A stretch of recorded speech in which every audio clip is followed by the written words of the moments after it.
All right. Hi, everyone. Thank you so much to visiting this video. Let me introduce myself. My name is Tuti Awalia. You can call me Miss Tuti, and I'm student Asia English tutorial, and I'll be accompanying you to talk about the IELTS preparation. Specifically, in this video, we're gonna talk about IELTS speaking part 1. Oke, jadi untuk video kali ini kita akan secara khusus ngomongin tentang IELTS speaking yang bagian part 1. Oke, seperti yang kita ketahui di IELTS speaking itu ada 3 bagian, part 1, part 2, dan juga part 3. Nah, untuk di video kali ini kita akan bahas yang part yang pertama. Oke, let me share the screen.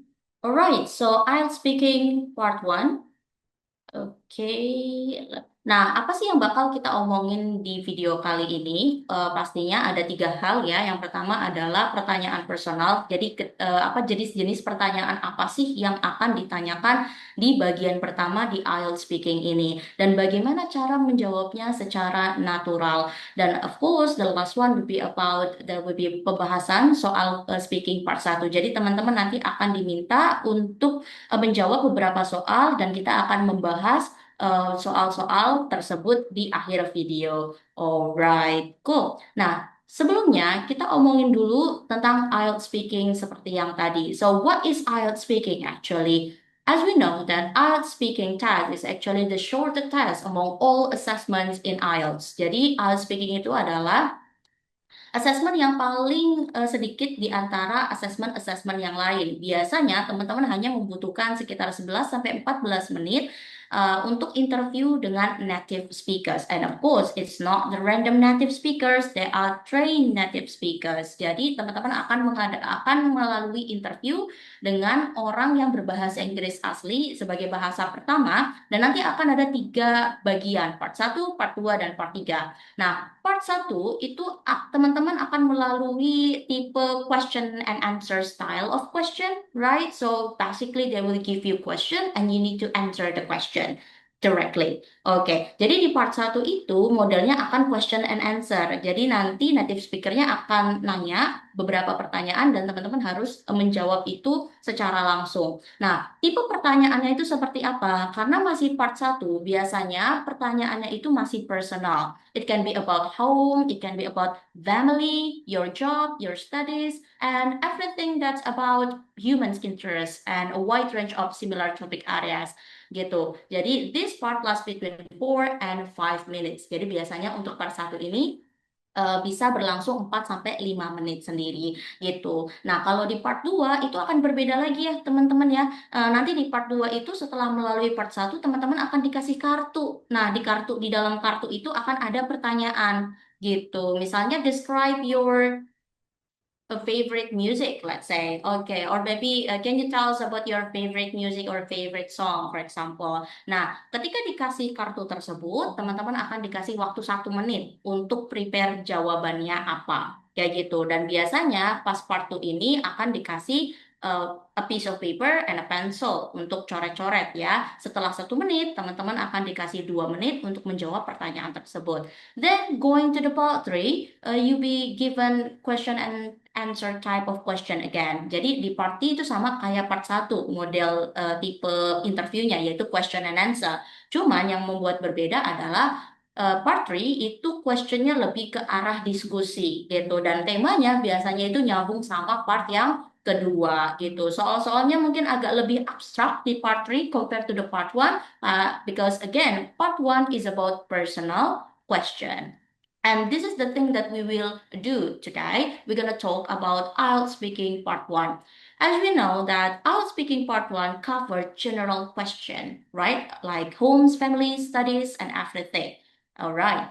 However, for all the parts, okay, you need to remember about 4 different things. First of all is about fluency. The second one is about the vocabulary, grammar, and pronunciation.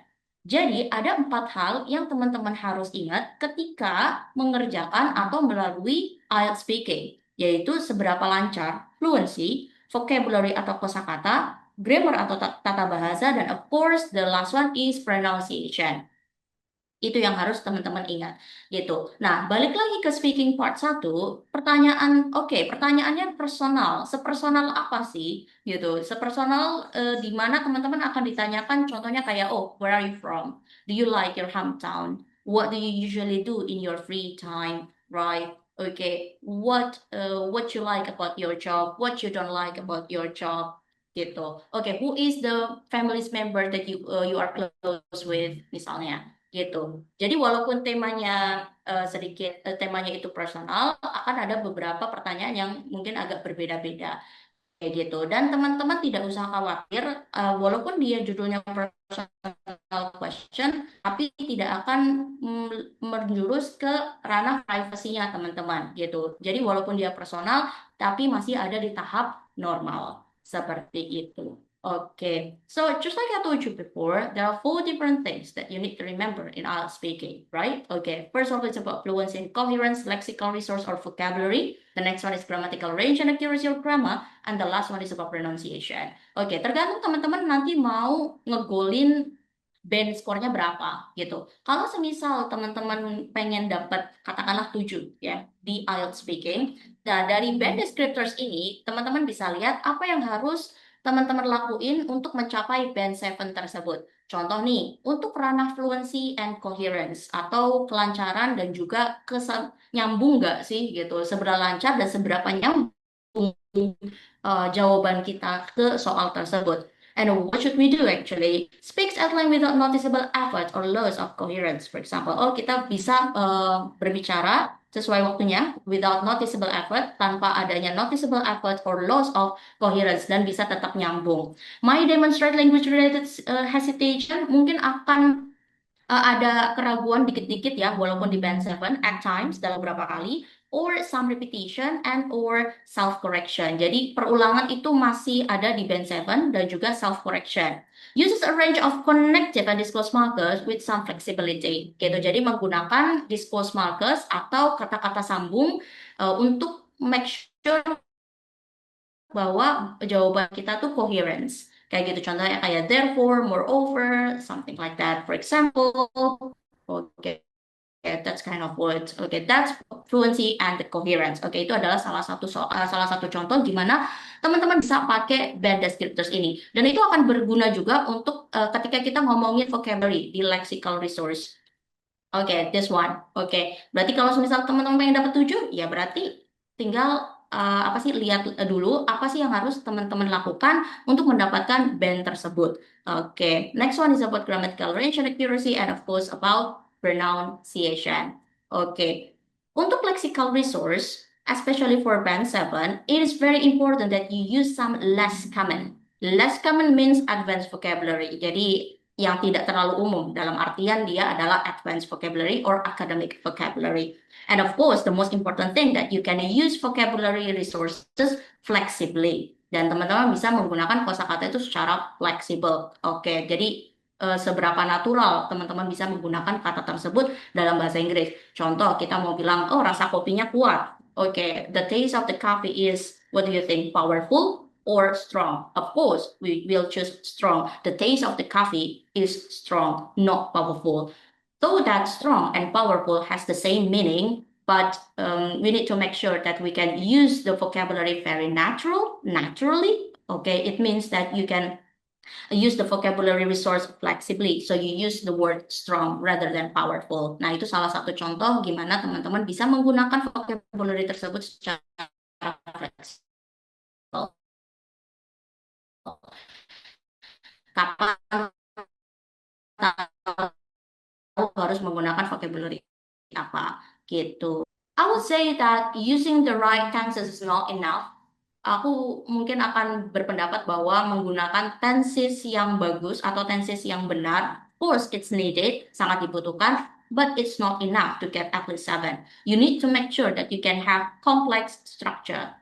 Teman-teman harus make sure kalau teman-teman bisa pakai struktur yang lebih kompleks gitu. Jadi ada complex structure, ada simple structure. Apa bedanya? Simple structure usually consists of subject, verb, object. I go to school. That simple structure. Subject, verb, let's say object, I eat noodles. that simple structure, point, titik di situ. But complex structure is more complex. Usually it has like at least two subject and two verbs, right? Okay, jadi kalau complex structure biasanya dia minimal punya dua subjek, punya dua verbs. For example, like, oh, I go to school while my mom cooks the fried rice, let's say. Itu kan satu kalimat, tapi ada dua kejadian di dalam satu kalimat tersebut. That's what we call as a complex structure. Or when you can use the if conditional. If I were a king, I would rule the world. Oh, kalau aja aku jadi raja, aku bisa menguasai dunia. So that's what we call as a complex structure as well. There are two different things at the same time. So yeah, you need to make sure that you can use the complex structure. Jenis complex structure itu banyak. Gak cuma dua kejadian dijadiin satu. Bisa kayak tadi, kayak if conditional, question tag, oke, ada question wordnya, ada noun clause, adjective clause, etc. etc. Gitu ya. Itu untuk grammatical range and accuracy.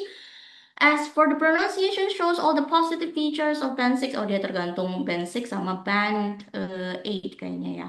And some but not all the positive feature of band 8. Untuk pronunciation, one tips for me is that do not worry about having strong accent. Okay, this is mine. Do not worry to have a strong accent as long as you can speak it out clearly and do not change, interfere the meaning of the words, I think that's alright. Selama teman-teman tidak mengubah artinya kata tersebut, nggak apa-apa gitu. But of course, having some kind of accents would benefit you.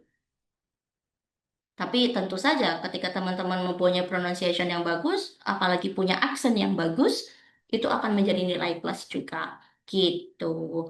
Alright, cool. That's about the pronunciation and the things that you should know about this.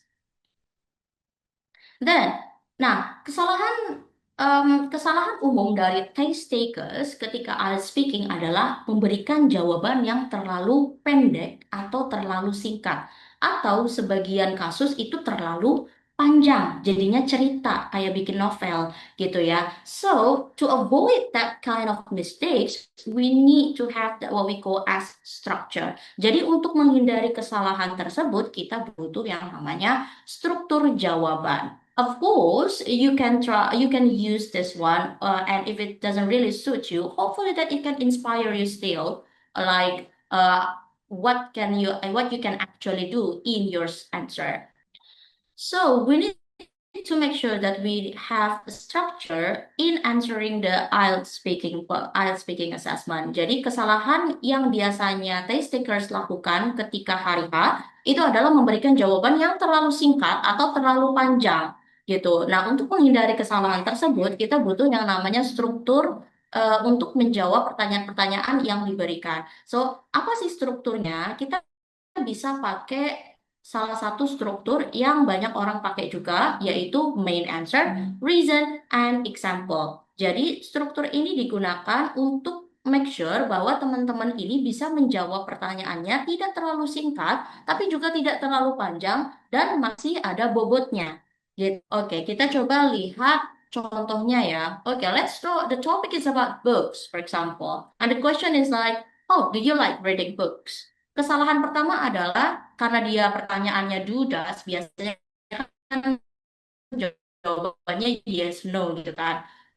Say the test taker will say, oh yes, that's it. No, you cannot do it, right? You cannot do just saying just yes or no. You need to make sure that you can explain them. Jadi kita nggak bisa jawabnya yes atau no doang, titik gitu. Terus udah, kita harus bisa bikin dia agak lebih dipanjangin lagi atau explain more. Makanya kita pakai struktur ini. Kalau kita pakai struktur ini, main answer, reason, and example, you'll be having the answers like this. Yes, I really enjoy reading books. That's the main answer. Or you can just say, yes, that's the main answer, right?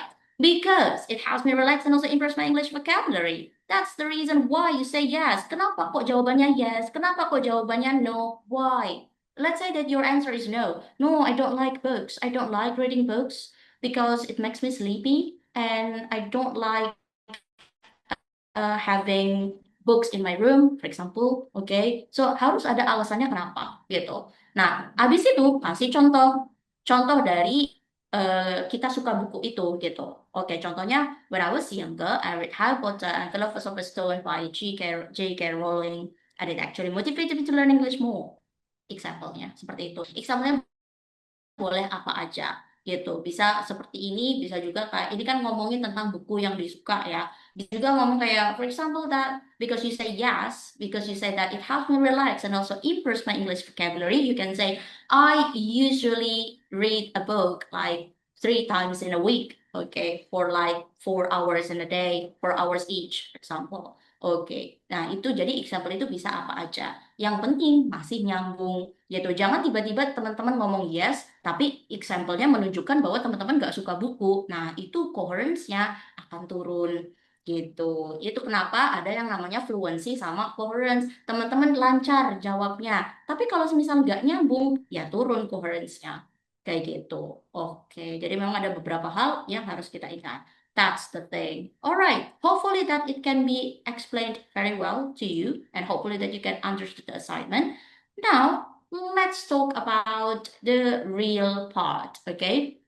Di deskripsi ini, di deskripsi video ini ada laman atau link yang teman-teman bisa kunjungi dan di dalamnya ada soal speaking part 1 yang bisa teman-teman coba dan kerjakan. Silakan pause videonya terlebih dahulu dan klik link yang ada di deskripsi dan silakan untuk menjawab pertanyaan tersebut dan setelah itu bisa kembali lagi ke video ini kita akan bahas satu persatu. Alright. Okay. All right. Thank you so much. Hopefully that you've been answering all the questions in the link, okay, in the video's description. Do not forget about it.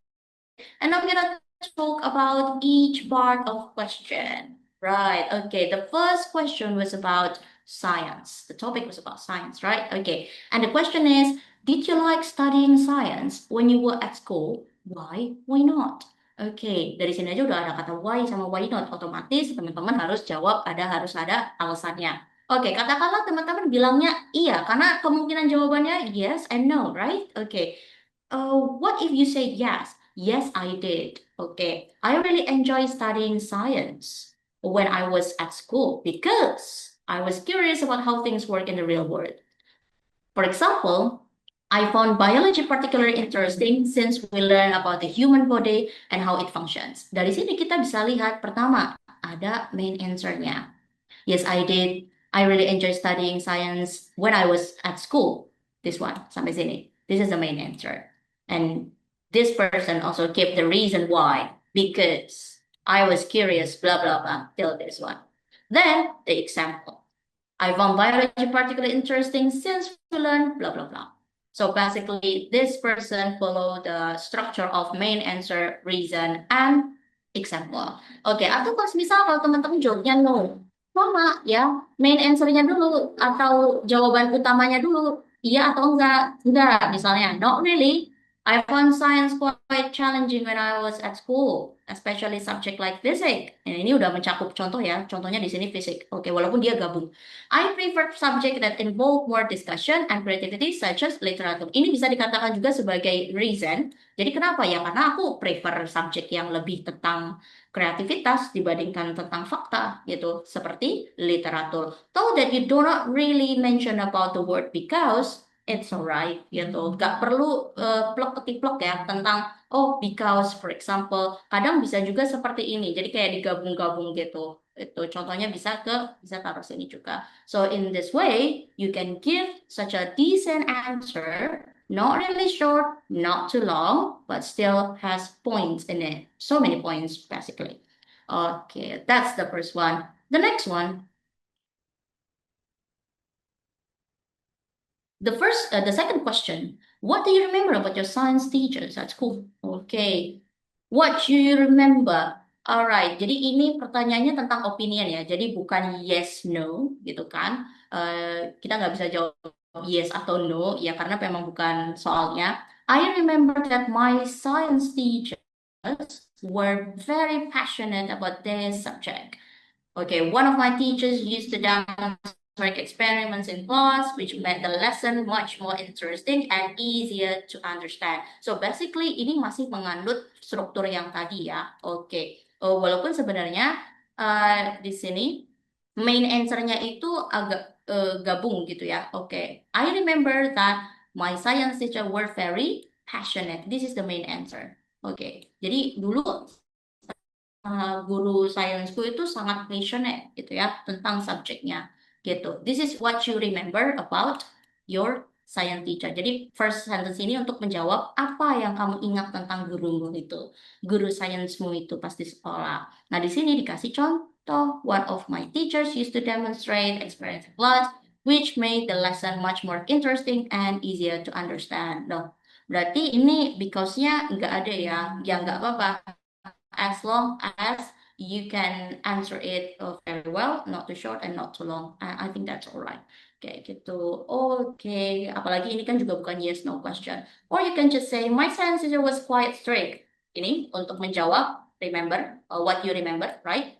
Very dedicated, but also very dedicated. She always encouraged us to ask questions and think critically about scientific concepts. So basically, this is the reason why you mentioned it strict and dedicated. Gitu. Nah, kalau semisal teman-teman lihat, oke dari segi grammarnya juga, itu apa dia itu grammarnya ngikutin pertanyaannya ya. Kalau pertanyaannya pas, ya berarti teman-teman juga harus kasih simple, harus pas juga, past tense juga gitu ya. What do you remember about science teachers gitu. Tapi ini harusnya, oh, oke. Karena ini ngomongin apa, minta untuk ngomongin past experience, ya berarti kita ngasihnya past experience pakai past tense kayak gitu. Jadi don't leave it there. Okay, cool. That's for the second question.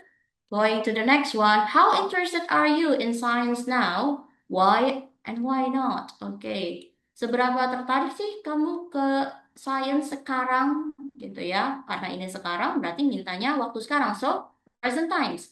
I'm still quite interested in science. Oh, aku masih tertarik kok. Agak tertarik gitu ya. Lumayan tertarik di science, especially topic related to technology and health. Ini contohnya, right? I often watch documentaries or read articles about new scientific discoveries because they can have a big impact on our daily life. Oke, ini juga another example ya. Jadi di sini dia bikinnya adalah main answer, example, example. Oke, and that's alright. Oke, that's alright. Lainnya, to be honest. Oke, nah teman-teman juga bisa pakai seperti ini ya, kayak kata awalan gitu. To be honest, oke. Basically, actually, it's alright. I'm not very interested in science anymore. My current field of study is quite different, so I don't usually read or learn about scientific topics unless they appear in the news. That's right. That's the third one. We go to the number four. What do you think has been an important recent scientific development? Why not? Jadi pertanyaannya tentang apa? Oke, apa yang what do you think has been an important? Apa sih penemuan yang paling baru yang menurutmu penting gitu ya di perkembangan sains? Oke, jadi kita diminta untuk ngasih tahu apa sih namanya recent scientific developments gitu ya. Contohnya kalau di sini pertama adalah artificial intelligence gitu. Nah, ini main answer-nya. Ide utamanya di sini. Ini ide jawaban. Jawaban utamanya tuh ini AI gitu. Kan yang ditanya adalah what? Apa? Ya kan? Berarti jawabannya juga harus ngikutin ini. Oh, itu adalah AI. Oke, I think one of the most important, oke, bla bla bla. Nah, satu hal yang teman-teman juga harus ingat, paraphrase itu juga penting. Tadi sebenarnya di band descriptors itu ada di lexical resource itu ada kata paraphrasing could make paraphrase effectively. Jadi menggunakan paraphrase secara efektif juga memberikan kesempatan untuk mendapatkan skor yang lebih banyak gitu atau skor yang lebih tinggi. Apa itu paraphrase? Paraphrase adalah gaya bicara ketika teman-teman mengulang pertanyaannya dengan bahasa yang digunakan teman-teman sendiri, dengan bahasa sendiri gitu. Misalnya di sini kan ngomongin tentang what do you think? Ya udah, I think one of the most important recent scientific development is. Jadi kan teman-teman di sini ngulang pertanyaannya gitu, tapi dengan bahasa yang lain atau struktur bahasa yang lain, sorry. Struktur bahasa Inggris yang lain. It has changed the way people work, study, and communicate, and it will probably continue to influence many industries in the future. Okay, this is the reason why. Okay, why? Why AI? Why did you say AI? Okay, like what AI do actually? Okay, it has changed the way people work, blah blah blah. Another alternative answer, you can say, in my opinion, development is medical technology that have been very important. Jadi main answernya adalah medical technology. For instance, new treatment and vaccines have helped improve global health and save many lives. Straight to the example. Oke, nggak apa-apa kita juga. Right. Oh, right. So I think that's all for the IELTS speaking part one, and hopefully that it can help you to strengthen your skills in IELTS speaking, especially for the part one. Actually, just remember that if you think that you have difficulties in answering the question because you have a tendency to answer the question very short or very long, too long, actually too short, too long, it means that you need structure. Okay, the structure that we can offer today or in this video that you can have what is the main answer, why do you say it like that, or meaning you need to mention the reason and the example. All right, only three. Yeah, main answer, reason, and example. Thank you so much. And do not forget there are so many videos that you can watch from this series. Oke, ada banyak video yang teman-teman bisa tonton juga tentang IELTS preparation ini. Jadi stay tune. And others is that if you want to know about your current ability in IELTS, kalau semisal teman-teman tahu, pengen tahu atau pengen mengetahui current condition, skor berapa sih yang teman-teman bisa dapatkan untuk saat ini? Bisa klik link yang ada di video ini. Di situ ada link untuk mocking test yang disediakan dari Studentia. Teman-teman bisa kunjungi laman tersebut dan bisa langsung tes. Dan tesnya juga, dan teman-teman juga akan diberikan feedback oleh tutor-tutor Studentia. Seperti itu. Oke, so what's more? What are you waiting for again? Okay, so please stay tuned and click the video. Thank you so much.